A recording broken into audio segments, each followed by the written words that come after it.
grâce à une contribution majeure de 20 000 de la Caisse des Jardins des Etchemins et de la Caisse des Jardins du Sud de la Beauce, ainsi qu'un appui de 1 000 de la municipalité de Saint-Aurélie, un investissement total de 60 000 a permis l'acquisition d'équipements et d'accessoires spécialisés pour le sauvetage nautique sur les plans d'eau et a financé la formation d'une partie du personnel du service incendie de Lac-Etchemin et de Saint-Luc, ce qui a permis la création d'une brigade nautique en fonction depuis le 15 juillet 2026. Avec moi pour en parler, on a le directeur du service incendie du Lac-Etchemin Saint-Luc, Monsieur Frédéric Fortin. Monsieur Frédéric Fortin, bonjour.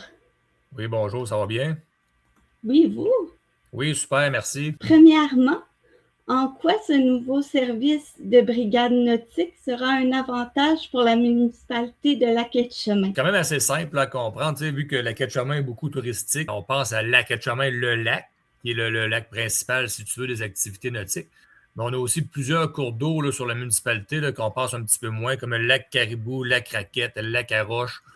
On a nos voisins, là, Sainte-Rose, lac Algonquin, on a la rivière Etchemin.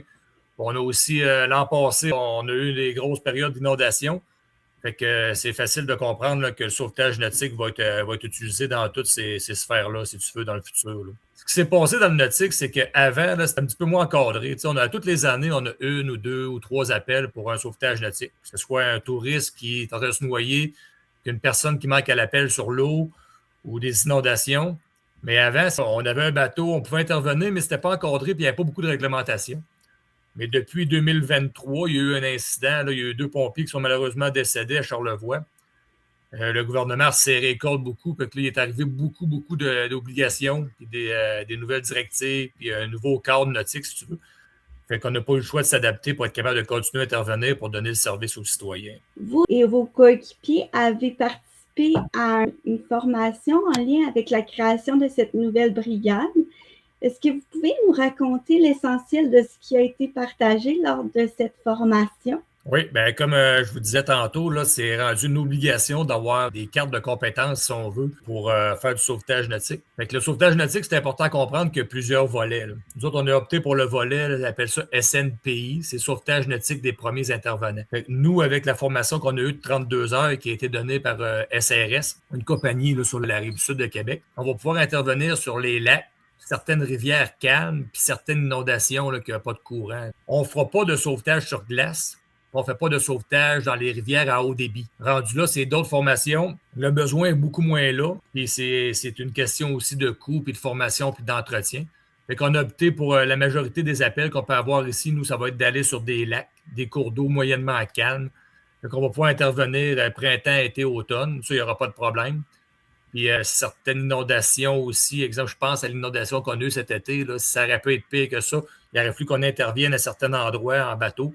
Fait que là, on va pouvoir y aller. Là. On a appris à ramener quelqu'un dans l'eau, dans une embarcation. On a aussi appris à conduire une embarcation sécuritairement. L'obligation du gouvernement exige qu'on ait des dry suits à une certaine température. Fait qu'on a appris comment utiliser nos équipements, les perches, les lampes, les casques, les gants, les dry suits, le bateau, le moteur, la remorque, la conduite, les termes nautiques aussi, le lancer de corde, le lancer de bouée. Comment approcher une victime. Notre métier aussi fait qu'on va aussi aller chercher des fois des personnes qui sont décédées. Fait qu'il y a une méthode aussi pour récupérer les corps. Fait que c'est un peu toutes ces sphères-là qu'on a touchées durant nos 32 heures de formation. Là. Avez-vous quelques statistiques intéressantes à nous partager au sujet de la sécurité nautique dans la région? C'est sûr que, on va revenir cette année, là, cet été, là, j'étais un petit peu plus à l'affût de ça parce qu'on a été là-dedans beaucoup à Lac-Etchemin. Mais on voit partout aux nouvelles qu'il y a quand même beaucoup de noyades, beaucoup d'accidents nautiques. La première chose, là, je vais avoir l'air du bon père de famille, là, mais qui est la veste de sauvetage, c'est pas une suggestion, là, c'est une obligation. Aussi d'avoir des embarcations conformes. Avoir aussi, je vous dirais, de l'équipement conforme. Connaître son plan d'eau. Pas s'aventurer sur des plans d'eau qu'on ne connaît pas. Pas mal toujours la base, hein, être réglementaire, avoir les articles. On parle du sifflet, on parle de la lampe de poche, on parle de la veste, j'en ai parlé tantôt. On revient toujours au même point. Mais malheureusement, on voit qu'année après année, là, il arrive encore des accidents, fait que le message ne passe pas pour tout le monde.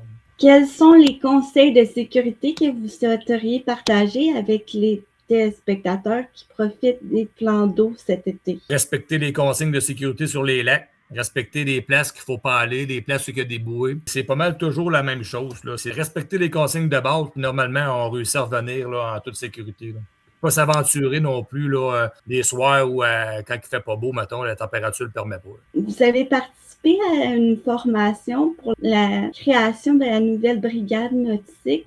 Pouvez-vous nous dire combien de vos coéquipiers étaient présents lors de l'événement et quand a eu lieu cette fameuse formation? À Quatre-Chemins-Saint-Luc, on est 26 pompiers. Là, vous comprenez que pour des raisons de coût aussi, puis pour des questions de disponibilité de main-d'œuvre, on n'a pas formé 26 pompiers. On a formé en tout et partout 10 pompiers. J'avais 9 de mes collègues et moi-même qui ont suivi la formation de 32 heures. Ça s'est passé, si je me rappelle bien, là, les 2 dernières fins de semaine de mai. On parle des journées de 8 heures. On arrivait sur le lac à 7 heures du matin, puis on repartait du lac à 4-5 heures le soir. Je me rappelle, le premier matin, il faisait 2 degrés. Là. Ça fait que les 9 pompiers qui étaient avec moi, là, c'est tous des pompiers à temps partiel. C'est tous des gars. J'ai des femmes aussi dans le service, mais ça a donné que c'était juste des hommes qui ont été formés pour le nautique. C'est tous des pères de famille là, qui ont 2-3 enfants puis qui ont une job à 40-50 heures semaine. Fait que je les remercie beaucoup d'avoir pris 32 heures de leur temps dans le mois de mai pour venir se former nautique et jouer dans l'eau à 2 degrés. Parce que, tu sais, rendu là, on s'entend que c'est pas une job, là, c'est une passion. Les gars qui sont venus avec moi, ils ont fait 32 heures, ils ont tous aimé la formation, puis ils auraient pris des heures de plus. Fait que c'est des gars de cœur plus que des gars ils font pas ça pour l'argent, ils font ça pour se servir, puis c'est tout à leurs honneurs. Fait que je remercie toute mon équipe d'être avec moi dans ce projet-là. Vous parlez de l'importance de la place des femmes au sein d'une brigade incendie ou une brigade nautique. Quelle est votre position par rapport à la place que les femmes ont dans un service de pompiers? C'est exactement la même place qu'un homme. Là. J'ai des femmes dans le service incendie qui sont meilleures dans des domaines que des hommes. J'ai des hommes qui sont meilleurs dans des domaines que des femmes. Je pense qu'aujourd'hui, en 2026, on ne peut plus faire de différence avec ça. Là. C'est à la demande. J'ai eu 2 femmes qui m'ont manifesté de l'intérêt pour devenir pompier en 2025. On a retenu 1 sur 2 pour une question de place. Je ne peux pas engager 60 pompiers. En plus, la pompière que j'ai, je suis chanceux, là, elle a des cours en premiers soins. Ça fait que ça donne une grosse chance à notre équipe. Là. Je peux faire une parenthèse. Là. Ma fille a été acceptée en technique policière cette année. Elle a 17 ans. Ça fait que je pense qu'ils ont autant leur place que les hommes dans ces domaines-là aujourd'hui. Je voulais aussi prendre le temps de remercier Desjardins, que ce soit la caisse de la Quai-de-Chemin ou la caisse de Saint-Prosper. Ils ont embarqué avec nous dans le projet parce qu'ils ont trouvé ça très important, la sécurité pour les citoyens. Puis sans eux, probablement que la brigade nautique n'aurait pas vu le jour en 2026. Ça aurait peut-être été 2027, 2028 même, parce que c'était quand même un gros écart de sous, si on veut. Avec Desjardins, ils ont tout de suite embarqué avec nous là-dedans. Fait que je tiens à les remercier beaucoup.